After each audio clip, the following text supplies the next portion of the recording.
Oh yes, it's much better than I thought it was going to be. Kindergarten teacher Beverly Gavrel is talking about the playground she's having painted at Phillips Elementary in Fort Worth to help battle childhood obesity and bullying. We only have 15 to 20 minutes of recess every day.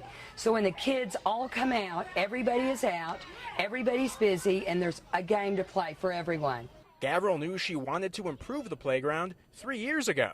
She found a company called Peaceful Playgrounds that would help her do something educational.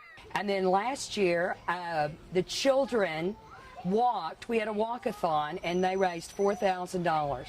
For all this, different vignettes where they can build on what they're learning in the classroom. They can learn their telephone number or their lunch number. Peaceful Playgrounds says more than 4 million students use playgrounds like this at over 8,000 schools across the country.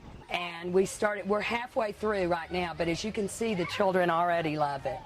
They plan on painting games for older kids today and this Saturday. Later this May, Gavrel is retiring after 31 years and says she'll miss the kids. I am, but I'm going to come back and substitute.